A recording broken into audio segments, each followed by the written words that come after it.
Wawancara masyarakat Bapak. Polisi dari Satuan Direktorat Kriminal Khusus Polda Lampung Jumat siang mendatangi sungai yang tercemar limbah pabrik minyak sawit mentah atau CPO di Simpang Mesuji. Petugas meminta keterangan warga dan mengambil contoh air sungai yang tercemar.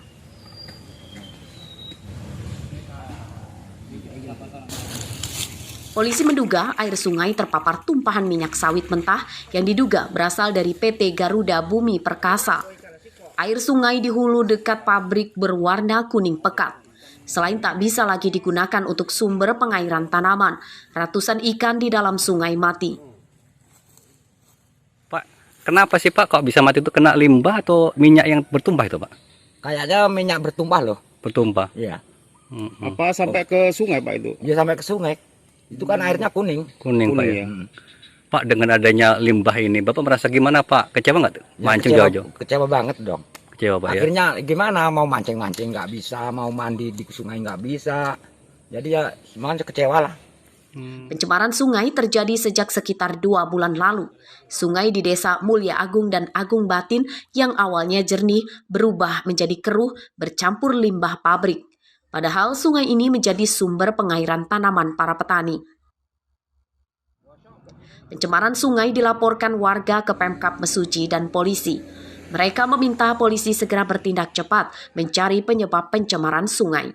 Jika terus dibiarkan, mereka dikhawatirkan menyebabkan kerusakan alam yang lebih parah hingga korban jiwa. Ari Susanto melaporkan dari Mesuji.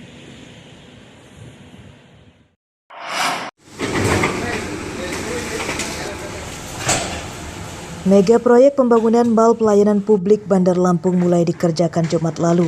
Sejumlah alat berat mulai bekerja membersihkan lahan.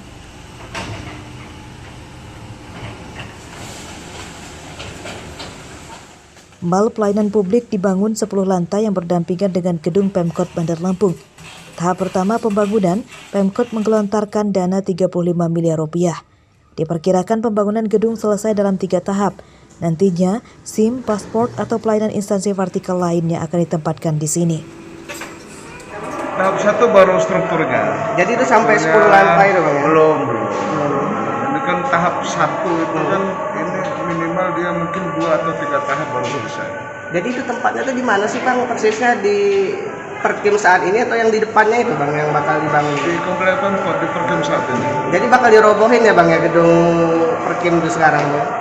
Yang 35M untuk tahap 1 kita sudah lelang dan ini tinggal bekerja ya. Jadi ini Asmijaya Bang ya?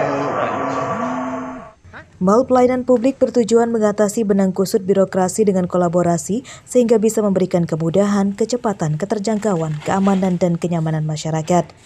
Jeffrey Arifin melaporkan dari Bandar Lampung.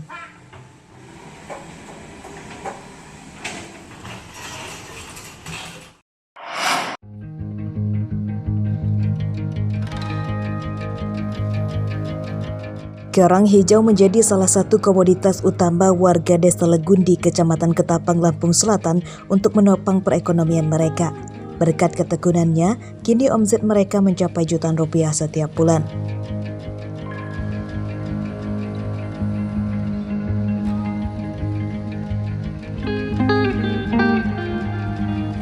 Potensi alam yang melimpah dimanfaatkan sebagian warga dengan membuat usaha budidaya kerang hijau. Usaha ini menurut mereka tidak terlalu sulit dan tidak membutuhkan modal besar.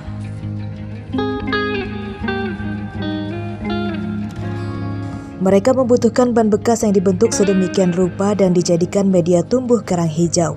Selain itu, bilah-bilah bambu dengan panjang sekitar 4 meter yang berfungsi sebagai tumpuan ban bekas kemudian ditanam di air laut.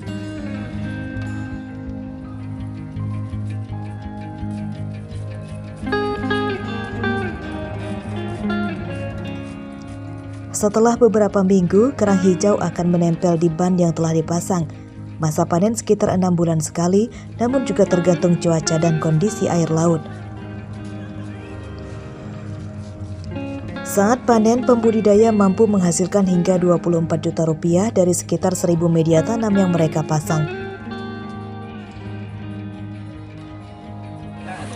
Pengiriman macam-macam Bang, dari Padang, Medan, Palembang. Nah, Jambi. untuk saat ini yang sekarang mau kita kirim ini Saat ini kita kirim ke Jambi, Pak. Dia untuk harganya berapa ini? Untuk harga bos kita ngambil di nilai petani itu 7.000. Ya untuk saat ini belum ada seperti pengepul gitu Pak, yang untuk bisa tiap hari panen belum ada. Kita masih nunggu dari bos gitu, dari pesanan. Kalau ini kan nggak bisa tertunda barang seperti ini Pak, karena bisa busuk. Dia minimal harus terjual hari itu juga.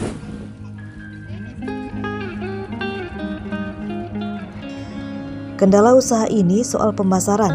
Hingga kini belum ada pengepul yang menampung hasil kerjanya. Mereka baru memanen jika ada pemesan dari luar daerah seperti Jambi, Palembang, Bengkulu, serta provinsi lain di Pulau Sumatera.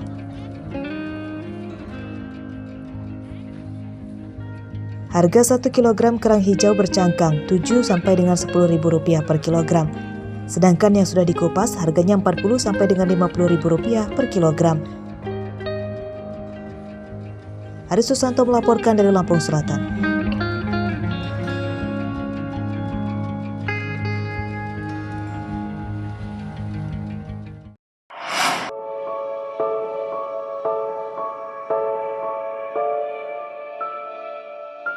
Bagaimana rasanya hidup berpuluh bahkan mungkin beratus tahun terisolir? Kondisi itulah yang dialami warga 4 desa di Kabupaten Pesisir Barat, yakni Desa Waiharu, Bandar Dalam, Siringgading, dan Waitias.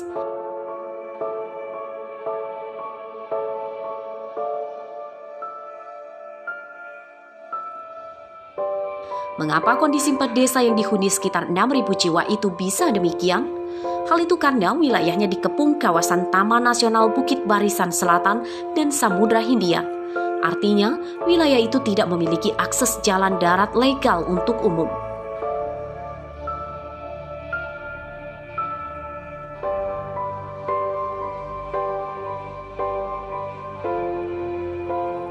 Satu-satunya akses ruas Waiharu sepanjang 16 km pun rusak dan hanya bisa dilintasi dengan motor trail yang sudah dimodifikasi.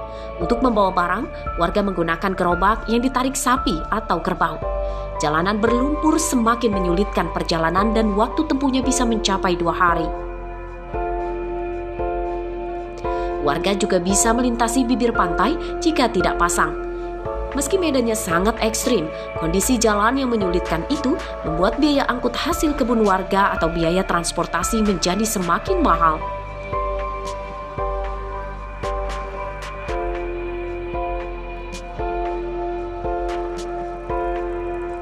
Dari Wehni mau ke Siringgading. Dari Wehni Mau ke Siringgading. perjalanan dari sana ke sini berapa jam, Mas? Ya, kalau sekarang sih, ya kan cuacanya pas kering nih, paling sekitar 2 jam, 2 jam setengah lah. Kalau sekarang, karena kan bisa mantai gitu. Tapi kalau pas jalannya terlalu parah banget ya, kayaknya sehari nggak tembus. Kondisi jalan parah tuh saat kapan nih, Mas? Kalau pas waktu itu musim bulan 12, bulan 1 itu parah-parahnya jalan. Musim hujan? Ya, musim hujan.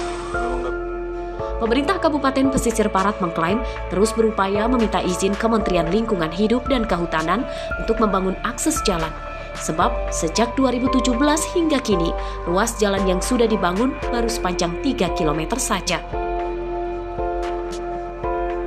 Masyarakat di sini merasa tadi sudah kita dengar mereka tidak merdeka dan belum kita merdekakan dibandingkan dengan desa-desa lain, dengan kampung-kampung lain yang sudah merdeka, jalan sudah bagus, kesehatan sudah bagus, listrik sudah ada, jaringan internet ada.